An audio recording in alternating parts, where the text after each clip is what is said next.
So I've been a fan of South Park for quite a long time now, but there's one side of the fandom I haven't really explored very much, that being fanfiction.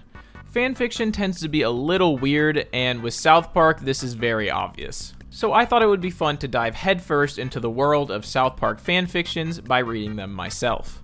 But before we start, I want to make something really clear. Please don't go and make fun of people for writing fanfiction. I know that's kind of what I'm doing here, but this is going to be very lighthearted. I'm not trying to hurt anyone's feelings. I'm just here to read some wacky stories that I thought were really funny. I actually have a lot of respect for people who write fanfiction. I can always respect when someone has a passion and is creative with it. So if you're watching this video, please do not go harass any of these people or send any hate their way. Even though I'm going to be joking around and poking fun at these stories, it'll all be in good fun, and I really don't think it's cool to go and hate on these people just because they enjoy something. So please just be cool. Thank you. So with the disclaimer out of the way, pull up a chair, grab some popcorn, because today we're going to be reading South Park's craziest fanfictions.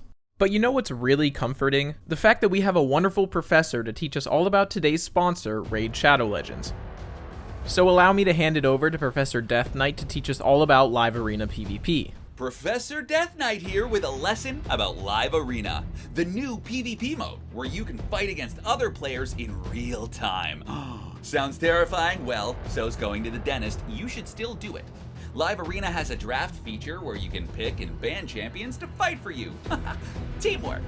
When you win matches, you'll get Live Arena crests towards unlocking special area bonuses, or so I hear. I'm too afraid to try any of this out. Alright class, any questions? Yeah, over here. Yep. Hello, I'm the only one here. Hello. Yep. So what exactly would be your battle strategy for the Live Arena? Well, everyone thinks I'll go in fighting, but nobody expects my charm. My best strength is the gift of gab. So when they try to attack, I'll just be like, nice weather we're having, eh? Nobody will see it coming. And let's say you had some intro music for the Live Arena, you know, like a walkout song. What exactly would you pick for that music? It's gotta be upbeat, high tempo, like a song that really pumps up the jam. Or one that gets you jiggy with it. Sorry, you know I'm like 1,000 years old, right? I hope you use this knowledge you've gained here today about Live Arena to head off and do battle, live! Make this whole Dead Bones Professor proud, folks. Class dismissed! So if you're a new player, not only can you get your hands on Stag Knight, who's one of the best epic champions around, you can also get a sick skin for him designed by JonTron by using the promo code JTSkin before October 7th. And if you're not a new player, you can still get Stag Knight and his skin through an in-game event. And if you log in on 7 different days between now and October 23rd, you can get your hands on Sun Wukong, who is a legendary champion and Raid's take on the Monkey King from Chinese mythology. All you have to do is log in for 7 different days and get this awesome legendary champion for free. So what do you waiting for? Go download Raid and use my link in the description or scan my QR code to get insane bonuses. We're talking epic champion Drake from the Lizardman faction and a ton of other useful stuff. Once you're in, you can come find me under the name Bloomzer, and if you're fast enough, you can join my clan. So just hit my link in the description and I'll see you on the battlefield, and thank you to Raid for sponsoring this video. Alright, so we're going to be starting with this wonderful fanfiction written by my good friend Octopox. Apparently it's about me and Randy. And that's all I know about it. I haven't read anything about this yet, so let's find out what this is. A digital adventure. You didn't read the title. Oh. Blooms in South Park, a digital love story. Chapter 1. One sunny day, Blooms received an unexpected email. Meet me in South Park. The message contained a location and a time, and Blooms couldn't resist the intrigue. He packed his bags and set off on a journey to the snowy mountain town that had captured his heart. Okay, I like how I just get an email, literally one line says, meet me in South Park, and I'm like, okay, Oh, yes. word. Yeah, Okay, I'm heading straight there. No other context, no address. Definitely not sketchy. Okay, my turn. As he arrived in South Park, he couldn't help but feel a sense of nostalgia, as if he had been here before in another life. He followed the directions from the email and found himself at the local community center. Inside, he spotted a man who looked strangely familiar. It was Randy Marsh, the father of Stan Marsh, one of the main characters on South Park. Randy was in the midst of organizing a town meeting about a new initiative to boost tourism in South Park. When he saw Blooms, he couldn't help but be intrigued by the young man who had such a deep passion for the town and its antics. After the meeting, Randy approached Blooms and struck up a conversation. They talked about everything from the show's history to their favorite episodes. Randy was impressed by Bloom's knowledge and enthusiasm. Blooms was equally taken by Randy's quirky sense of humor and larger-than-life personality. Chapter 2: A Digital Connection. As days turned into weeks, Blooms and Randy continued to spend time together. They explored the town, visited iconic South Park locations like Stark's Pond and Shitty Sushi, and even had a run-in with the boys from South Park Elementary. Blooms documented their adventures on his YouTube channel, and his subscribers couldn't get enough of the unlikely friendship between the YouTuber and the town's most notorious resident. One evening, as they were sitting on a park bench overlooking the town, Randy turned to Blooms with a twinkle in his eye. Oh. You know, Blooms, I never thought I'd meet someone who understands South Park as well as you do. And I've never met anyone who makes me laugh as much as you do. Isn't he married? Bloom smiled, feeling a warmth in his heart. Randy, you're like a real-life South Park character to me. Okay, what the And being with you has been the adventure of a lifetime. Wow. So what?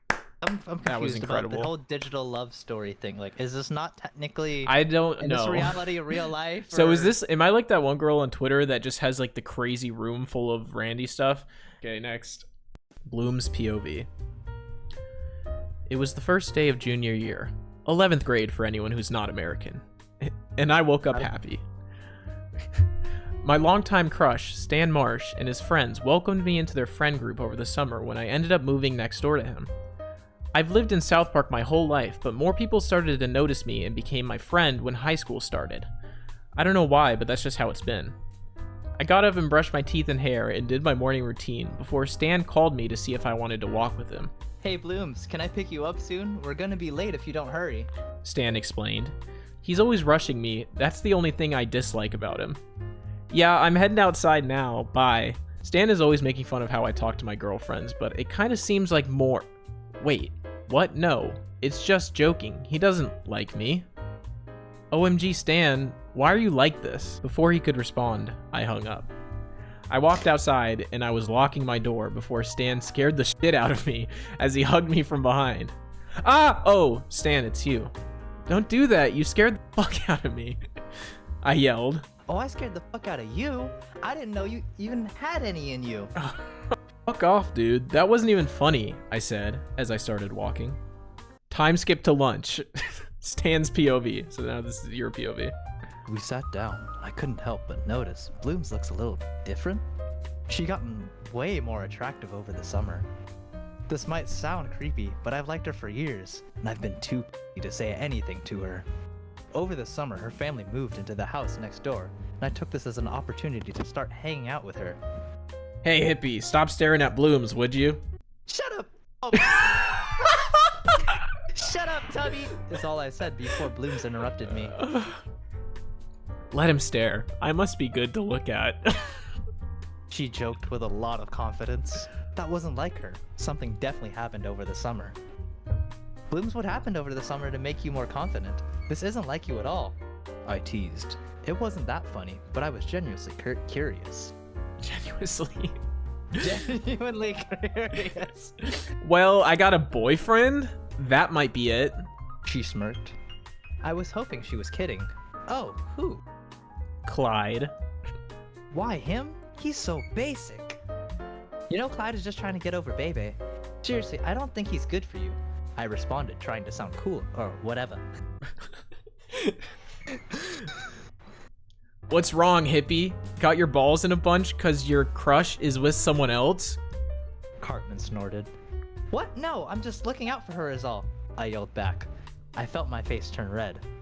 I mean, he does have a point. You're all flustered and upset. Blooms can date who she wants.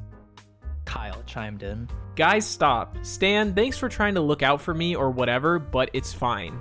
Time skip to last period. Bloom's POV. It was algebra, my last period. I had Clyde and Stan in that class, which was cool, but I hated having to pick a partner. Luckily, we don't have to do that often. Me and Clyde have been fake dating because he's secretly gay and I'm one of his closest girlfriends he could ask. So I agreed because I know Stan doesn't like me and I don't think anyone else does, to be quite honest. My phone went off and I checked it. There was 2 messages from Stan. Hey bestie boo, wanna come over mine later? We can do whatever. My parents are on a date tonight and everyone else is busy. Wow, he's really cocky. I decided to go along with it because why not? Okay, sure. We're gonna be alone? Ew, wait, that sounds weird. Alright, I'm being serious now. Yeah, I'll come over. Sounds fun. Bad. That was incredible. That was a good time. That was good stuff. Is there a second part to this? It was a cold average day at South Park, Colorado. Stan, Kyle, and Kenny were standing at the bus stop waiting for the school bus to arrive when Cartman runs up to them urgently. Guys, seriously, you guys. What if I told you I had tickets to go see the Titanic? Oh, dear God. You know where this is going. Okay, good. Oh, no. You can't see the Titanic, dumbass. It's 13,000 feet underwater. We're gonna use a submarine, Kyle. It's completely safe. I swear on my mother's life, Kyle. We can go see the Titanic, and we will have an awesome story to tell Craig and those guys when we get back. You gotta trust me. If you pay for our tickets, then I'll go. I'm not spending my allowance. I've been saving it up for 6 months. Deal. After a week of waiting for the tickets to come in the mailbox, Cartman greets Stan, Kyle, and Kenny at school. You guys won't believe what I did, Cal. I bought 5 tickets to see the Titanic. I told you we would go. We'll take a bus to Canada and they'll put us in a submarine and we'll see the Titanic. The real Titanic with our own eyes. Craig will be so jealous, guys. Wow, you actually did it. Let's see if it'll actually take us to the real thing. You'll see, Kyle. And I'll get to say I told you so once we get there. Come on, guys. We already paid for the tickets. It'll be a quick dip. We go down, we come back up. I mean, I doubt they'd let us go down if it wasn't safe, right, guys? Cartman sits at the front and picks up the Xbox controller. This is gonna be so awesome, guys. The submersible is then dropped into the ocean, beginning their slow descent to the Titanic. Is that a fucking Xbox controller? Hey, that must make things easy. We'll be just fine, Cal. Cartman replied spitefully as the descent continued, the viewport getting darker and darker. And after a long trip downward, they finally approached the Titanic. You see that, Kenny? It is real. Whoa, it's so... Kenny begins to speak before trailing off, distracted by the sight of the large, worn-down vessel. Their moment is short-lived as Cartman continues to move the joysticks in hope of finding a way inside the Titanic. If you guys would have moved your asses, I'd be able to see a good window for us to fit. Cartman's train of thought is interrupted by an ever-so-quiet snapping sound, followed by the submersible sinking and hitting the floor with a thud. Almost in unison, the other 4 boys stare at Cartman. Cartman? What was that? Cartman's face goes pale as he looks down at the controller. Joystick broken off and laying on the floor beside him. And within minutes, their lives were over. Damn. Alright. It was way darker than I thought it would be. Oh my god. If this wasn't about something that actually happened, I'd be okay with it. Yeah, but it's but just the fact like... that this has actually happened to people, yeah, like a we couple might months have ago. to do some This is go. So that did not go how I expected it to. But you know, we had a lot of fun making this video, and if you guys want to see more of this, just let me know. I'm sure there are tons of more weird South Park fan fiction, so leave your suggestions for what we should do next time down below. Remember, don't go harass anyone from this video. They're not hurting anyone. They're just writing stories and having fun, so let them be them. But yeah, thanks for watching, and I will see you guys next time.